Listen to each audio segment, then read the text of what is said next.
Então, sem maiores delongas, passo a palavra ao professor Oliver Stunkel, da Fundação Getúlio Vargas, que vai ministrar a palestra acerca da temática O Mundo Pós-Ocidental. Então, a temática do evento desse ano trata dos desafios. Um segundo, que a tela aqui congelou. Desafios contemporâneos, o futuro do multilateralismo, cenários e perspectivas no âmbito da governança global. Então, para inserir esse debate e essas temáticas que nós vamos abordar ao longo do evento, nada mais apropriado, então, do que começarmos com essa fala, professor Oliver Stunkel, sobre o mundo pós-ocidental. Seja bem-vindo, Oliver. Passo, então, a palavra. Muitíssimo obrigado. Boa noite a todas e todos, professor Fernando e todos os outros. Eu realmente tenho muito prazer em participar dessa discussão, uma honra, e gostaria de parabenizá-los diante de todos os obstáculos e desafios. E eu já organizei eventos, talvez não desse tamanho, mas já eventos parecidos. Eu sei realmente quão difícil e isso foi antes da pandemia. Então, realmente, acho que todos nós participamos aqui, uma noção do trabalho, do esforço necessário para montar algo assim, num momento cheio de dificuldades. E quando eu recebi o convite, eu realmente não pensei duas vezes, porque é mais importante do que nunca que a gente mantenha e fortaleça esse debate que está acontecendo aqui. Primeiro, a crise interna gera um desafio enorme para manter aceso esse interesse público também na área internacional. É fundamental que a área demonstre que, mesmo com crise interna, as questões externas são fundamentais, não só para entender a China ou para entender os BRICS ou o multilateralismo, porque essas questões têm um impacto direto no dia a dia da política interna brasileira também. Eu acho que, ao longo dos últimos anos, a área de RI fez muito para deixar claro que a gente não consegue fazer sentido da política interna, ou até a política latino-americana, uma noção muito sofisticada da política global. Eu, que tenho, ao longo do tempo, dos últimos anos, acompanhado muito também a política na Venezuela, a política na Argentina, e aqui no Brasil, me dei cada vez mais conta que a gente precisa desse elemento, da compreensão da influência chinesa, de questões mais amplas que apenas olhando para dentro a gente não consegue resolver. E cada vez mais eu acho que a área de RI consegue dialogar com pessoas fora da área, que quando a gente pensa 10, 15 anos atrás era muito difícil, que a área era vista como uma bolha que falava só consigo mesmo, mas agora eu acho que a nossa discussão já é muito mais sofisticada, e eu acho que isso é uma obra, vamos dizer, o esforço de muitas pessoas que estão buscando o diálogo não só dentro, mas também fora da área. Mesmo nesse momento de crise, que faz com que a gente quer só acompanhar o que acontece em Brasília, etc. Então, por isso, eu acho que é um momento chave para organizar esse tipo de evento. E a segunda razão pela qual eu acho que é fundamental é que a atual política brasileira, externa brasileira, gera, às vezes, a impressão de que o Brasil já não participa mais, já não tem um papel nessas grandes transformações geopolíticas que a gente está vivendo nesse momento. E até pode ser que, atualmente, a voz do Brasil não seja fundamental, não seja ouvida, quando talvez nas cúpulas do BRICS ou na Assembleia Geral da ONU, ou pelas razões erradas, talvez. Mas essas tendências, esses fenômenos que nós vamos analisar aqui, vários outros pesquisadores vão analisar ao longo dos próximos dias, obviamente continuam impactando o país, continuam gerando desafios, e certamente no futuro, não tenho a menor dúvida que o país voltará a ter uma atuação relevante nesse contexto. Não tem como escapar dessa mudança estrutural, do deslocamento de poder para a Ásia, acima de tudo. Esse mundo pós-ocidental vai nos afetar, independentemente do que o governo atual esteja fazendo. E por isso, eu acho que realmente continua sendo fundamental, mesmo se o Brasil, neste momento, não tenha, talvez, uma atuação tão ativa como apenas alguns anos atrás. Eu queria aqui, então, fazer apenas algumas colocações, muitas das quais todos vocês, obviamente, conhecem, mas apontar um pouco quais são as dificuldades, porque, de certa maneira, a área de RI, ao longo dos últimos anos, não conseguiu fazer ainda tanto sentido dessa nova realidade que estamos encarando. Todos nós sabemos, obviamente, de que estamos de volta a um mundo asiacêntrico.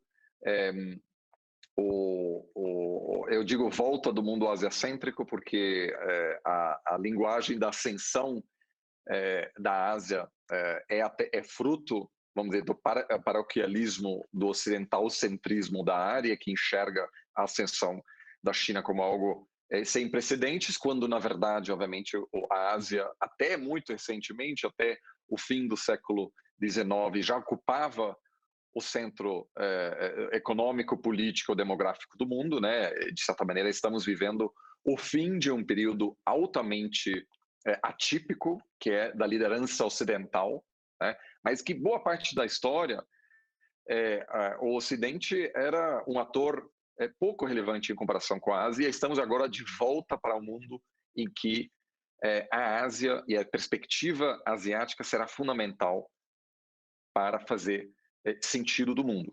Eu digo Ásia acima de tudo, obviamente esse deslocamento de poder acima de tudo vai do norte para o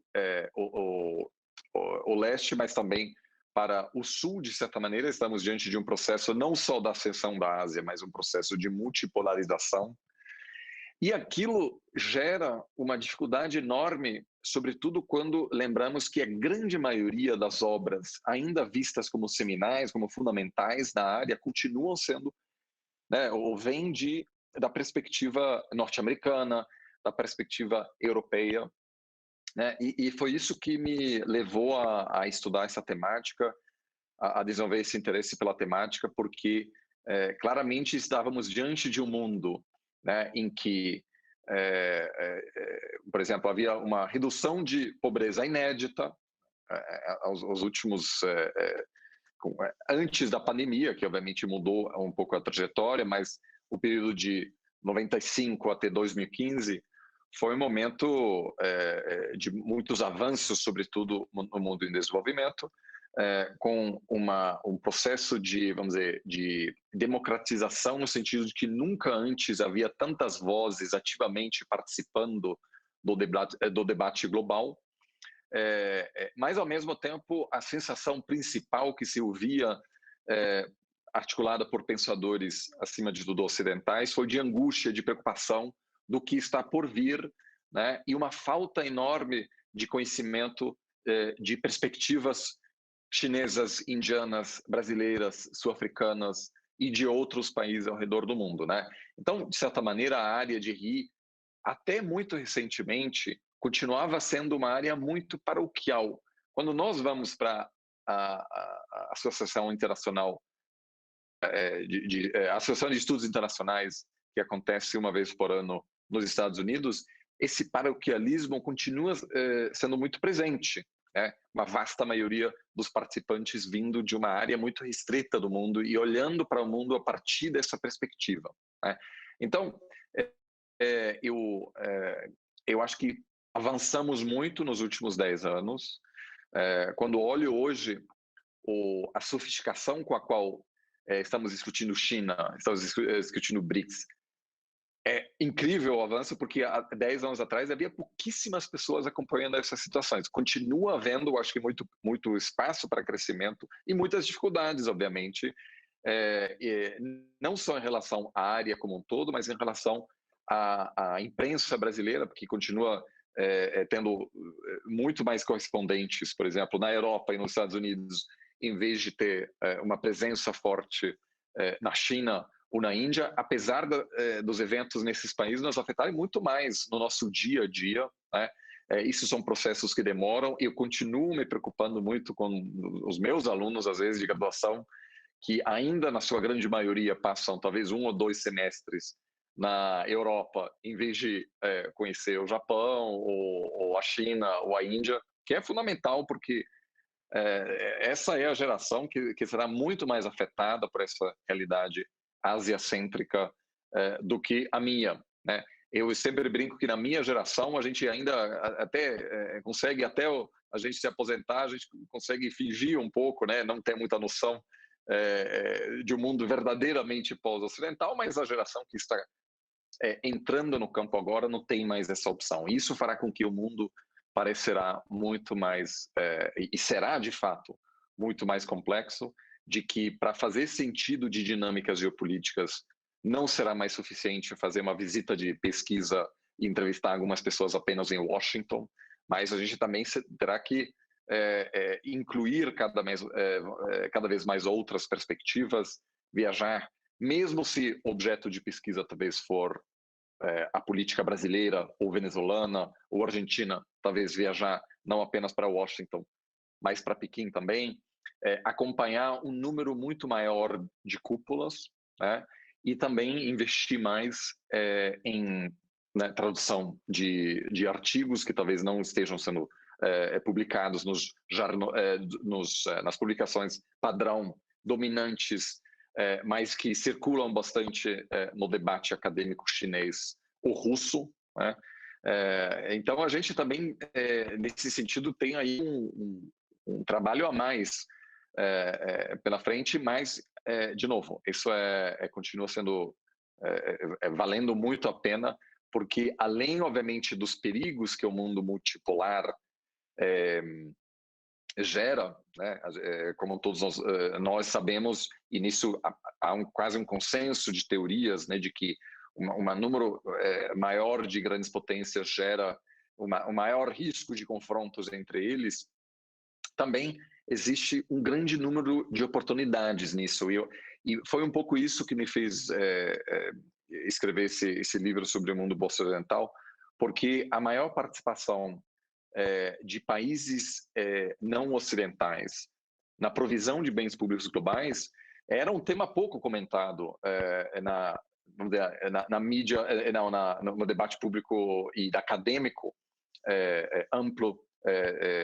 Então, a atuação do Banco dos BRICS, a participação chinesa em missões de paz, de maneira alguma quer dizer que a gente esteja de acordo com tudo que acontece naqueles países, mas é algo que merece destaque também e sugere que, com uma atuação menos relevante, talvez relativamente menor, dos Estados Unidos, existem muitas oportunidades de prover bens públicos globais de maneira talvez até melhor. Um exemplo muito interessante para mim, sempre ao longo dos últimos anos, foi o consenso que formou-se imediatamente em relação ao Grupo BRICS, de que o Grupo BRICS, na verdade, não prestava para nada, que era um bando de países que não tem nada a ver um com o outro e que não fazia o menor sentido. E aquilo, vamos dizer, uma tensão tão grande entre o mundo acadêmico, ainda muito paroquial na área de RI, e o mundo real, porque em algum momento ficava evidente que as lideranças políticas do Grupo BRICS não apenas não se importava muito com essas análises acadêmicas de que o grupo não fazia sentido, mas além de se reunir anualmente, começaram a iniciar um processo de institucionalização, criando um banco de desenvolvimento, que por acaso hoje é liderado por um brasileiro, que acaba de anunciar a adesão de outros países, Uruguai, os Emirados Árabes e Bangladesh, como um primeiro passo de expansão, né, além dos membros do grupo BRICS. Então, isso me parece ser algo interessante, que acabou não sendo compreendido de maneira adequada pelos principais acadêmicos que se debruçaram para estudar esse assunto. E por quê? Bom, de certa maneira, a incapacidade da área em fazer sentido do grupo BRICS é fruto de um ocidentalcentrismo que não conseguia enxergar que poderia haver uma cooperação entre países que, à primeira vista, a partir de uma perspectiva ocidental, de fato não tem nada a ver um com o outro, né? Alguns democráticos, outros autocráticos, alguns exportadores de commodities, outros importadores de commodities, algumas potências nucleares, outros não. A China muito maior do que o Brasil, até conflitos de fronteira entre alguns dos seus membros, né? Então havia, vamos dizer, até eu diria uma ridicularização assim das tentativas de estabelecer laços, e muitas dessas análises foram feitas sem pesquisa de campo. E até meu primeiro artigo sobre BRICS foi: esse grupo não faz o menor sentido. E depois um diplomata me ligou e disse: olha, eu, assim, tenho muita dúvida até, a gente não sabe o que vai acontecer, mas eu te convido a fazer uma série de entrevistas. E aí eu acabei viajando para a Rússia e para a China com um projeto de pesquisa apenas para fazer uma série de entrevistas de história oral sobre a história do BRICS. E uma coisa que chama muito a minha atenção é que, independentemente do que o grupo BRICS estava produzindo, em termos de, né, sem olhar as declarações, muitos funcionários da administração, tanto brasileira quanto indiana, me disseram que foi graças ao agrupamento BRICS que, pela primeira vez, eu consegui estabelecer algum contato nesses países que eu nunca antes tinha visitado. Ou seja, muitas pessoas dos ministérios brasileiros de saúde, de educação, né, de defesa, chegaram a ter uma visão muito mais ampla do mundo, porque chegaram a visitar ou a participar de uma reunião junto com alguns outros funcionários do Ministério de Educação da Índia, e perceberam que alguns dos desafios que a Índia enfrenta são muito parecidos com os desafios que o Brasil também enfrenta, né? Que talvez haveria algum espaço de cooperação. Mas um símbolo para talvez representar quão longe ainda estamos de estar bem preparados para o mundo pós-ocidental é que o nosso atual ministro da Economia nunca esteve na China na vida dele. Agora, a China é o principal parceiro comercial do Brasil há 10 anos. Mesmo assim, em geral, muitas das estruturas, né, muitos dos tomadores de decisão ainda não possuem um conhecimento, né, dos parceiros, digo, não tradicionais, que é um termo estranho, mas que sem dúvida terão uma relevância enorme e, de certa maneira, o Brasil sofre com uma assimetria de informação que é grande, porque o conhecimento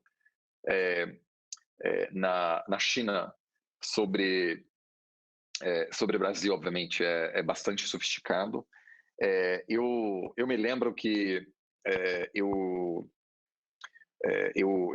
visitei Pequim logo quando o Temer tinha assumido a presidência, e eu aceitei um convite para falar sobre a situação política no Brasil. E eu não sou especialista em política brasileira, mas eu falei: olha, estou aqui na China, né? Eles devem saber absolutamente nada. E dei uma breve apresentação sobre o que acontece na China. E os alunos de pós-graduação da China me fizeram perguntas que eu não soube responder, porque eram pesquisadores da política doméstica brasileira. Eu não sou pesquisador nessa área, e ficou evidente que a sofisticação, o conhecimento deles em relação à política brasileira foi muito superior naquela época do que o nosso conhecimento, talvez, da situação da política interna chinesa, por exemplo. De novo, isso já faz um tempo, eu acho que desde então a situação mudou bastante. Eu fico muito feliz com todas as iniciativas que estão surgindo nesse sentido. Há grupos de pesquisa, há um número grande agora de brasileiros que, inclusive, estuda não só como intercambista, mas de fato nas universidades de países BRICS, mas em geral também em partes diferentes ao redor do mundo, que é fundamental. Afinal, uma das narrativas, a gente precisa analisar isso de maneira crítica, mas uma das narrativas principais que tem sido um elemento fundamental da política externa brasileira é que o Brasil, a princípio, consegue colaborar e se dar bem tanto com potências ocidentais quanto com o sul global, por exemplo. Um país que é uma potência emergente, ou que né, em vários momentos da história tem sido uma potência emergente, uma potência que, de certa maneira, faz parte do Ocidente, de certa maneira não, que tem interesse em fazer parte da OCDE, mas que também é um país BRICS e sempre será. Né? Vamos dizer, essa flexibilidade, ou seja, essa posição geopolítica, de certa maneira, é única. Tá? Isso gera, me parece, um incentivo adicional para que o Brasil mantenha e fortaleça também os seus laços com outros atores do sul global, que até recentemente conhecia pouco, né? Isso é um esforço que requer, vamos dizer, que instituições, inclusive, se adaptem e que a gente, por exemplo, na hora de montar nossos programas nas universidades, né, dos nossos cursos, que a gente tome cuidado de incluir também pensadores não só do Reino Unido e dos Estados Unidos, mas também de outras áreas do mundo, para analisar uma certa questão. Isso, para mim, agora, eu atualmente estou escrevendo um livro sobre o impacto de 5G e inteligência artificial sobre as tensões crescentes entre os Estados Unidos e a China e a influência que isso tem para terceiros, como terceiros países devem se comportar diante dessa situação. E, mais uma vez, vejo que entrevistas com cientistas políticos russos, indianos, analistas em Jacarta, em Nairobi, trazem perspectivas muito ricas, mas geralmente o primeiro comentário da pessoa olha, é a primeira vez que eu estou falando com alguém de uma faculdade brasileira. Que interessante. A pessoa depois quer saber qual é a situação no Brasil. Ou seja, ainda estamos numa situação em que esses laços ainda não foram tão institucionalizadas, o que me parece ser uma área grande onde há espaço para bastante progresso. Isso, de certa maneira, e aí uma breve palavra sobre a perspectiva teórica do centrismo, vai além do pensamento liberal, o pensamento que sustenta a argumentação da hegemonia liberal, da tentativa de estabelecer uma ordem global liberal liderada pelos Estados Unidos. É talvez nessa área onde particularmente esse viés, e em alguns casos de maneira bastante explícita, essa ideia de integrar a China, por exemplo, na época dos anos Clinton,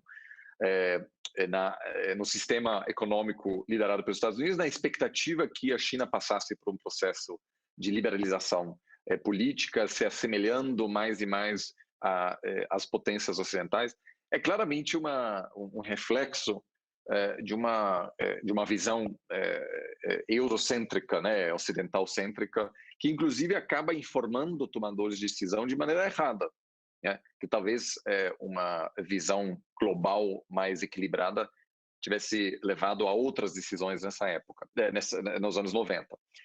Porém, lendo a história, basicamente todas as visões teóricas, de alguma maneira ou outra, incluem elementos de ocidental-centrismo, seja o realismo, que só usa a história ocidental como material a partir do qual a gente deve desenvolver teorias, né?